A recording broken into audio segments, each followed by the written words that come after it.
जय भीम, नमो बुद्धाय. नमस्कार मित्रांनो, आज मी तुम्हाला अशा एका ठिकाणी घेऊन आलो आहे जे केवळ नागपूरची ओळख नाही तर जगभरातील लाखो लोकांसाठी क्रांती, शांती आणि समतेचं प्रतीक आहे. हो, आज आपण आलो आहोत दीक्षाभूमी नागपूर येथे.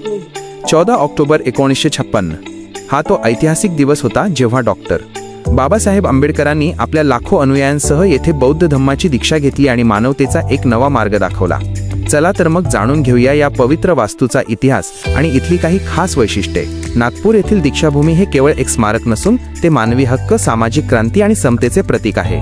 जगभरातील बौद्ध अनुयायांसाठी हे एक अत्यंत पवित्र आणि प्रेरणादायी स्थान आहे. 14 ऑक्टोबर 1956 विजयादशमी रोजी डॉक्टर बाबासाहेब आंबेडकर यांनी आपल्या लाखो अनुयायांसह येथे बौद्ध धम्माची दीक्षा घेतली होती. या घटनेमुळे भारतात बौद्ध धम्माचे पुनरुज्जीवन झाले, म्हणून या स्थानाला दीक्षाभूमी असे नाव पडले. येथील स्तूप हा जगातील सर्वात मोठ्या पोकळ स्तूपांपैकी एक आहे. याची रचना सांचीच्या स्तूपावरून प्रेरित आहे.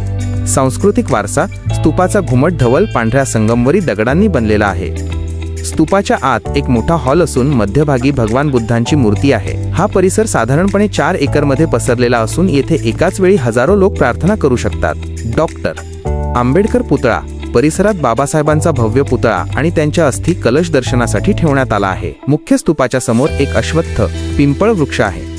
हा श्रीलंकेतील अनुराधापूर येथील मूळ बोधी वृक्षाच्या फांदीपासून लावलेला आहे. येथे बाबासाहेबांच्या जीवनावर आधारित काही दुर्मिळ छायाचित्रे आणि माहिती पाहायला मिळते. दरवर्षी दसऱ्याला, विजयादशमीला येथे लाखो लोक अभिवादन करण्यासाठी येतात. हा नागपूरमधील सर्वात मोठा वार्षिक सोहळा असतो. नागपूर रेल्वे स्थानकापासून हे अंतर साधारण 5 ते 6 किमी आहे. रिक्षा, बस किंवा मेट्रोने येथे सहज पोहोचता येते. दीक्षाभूमी हे शांती आणि शिस्तीचे केंद्र आहे. येथे भेट देताना शांतता राखणे आणि परिसराचे पावित्र्य जपणे अपेक्षित असते. हा आशियातील सर्वात मोठ्या स्तूपांपैकी एक आहे. याची काही खास वैशिष्ट्ये म्हणजे भव्य घुमट.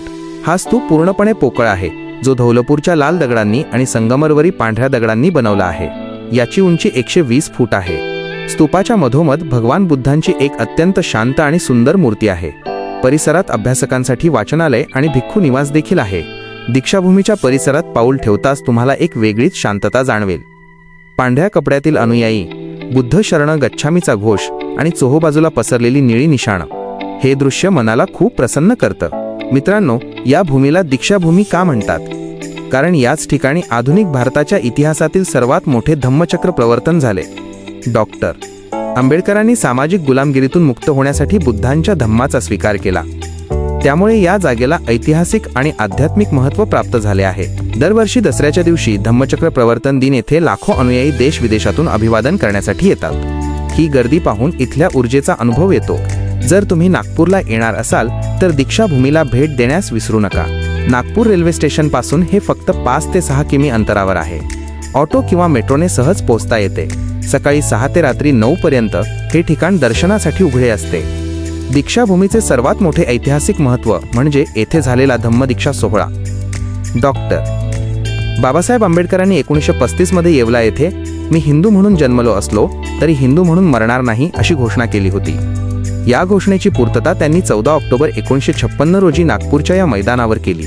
त्यांनी आपल्या सुमारे 5 लाख अनुयायांसह बौद्ध धम्माची दीक्षा घेतली, ज्याला धम्मचक्र प्रवर्तन म्हटले जाते. डॉक्टर बाबासाहेबांनी दीक्षाभूमीसाठी नागपूरचीच निवड का केली, यामागे काही ऐतिहासिक कारणे होती. नाग लोकांची भूमी. नागपूर हे प्राचीन काळी नाग लोकांचे मुख्य ठिकाण होते.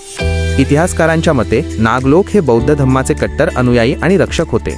नागपूर हे भारताच्या मध्यभागी असल्याने येथून धम्माचा प्रसार सर्व दिशांना करणे सोयीचे होते.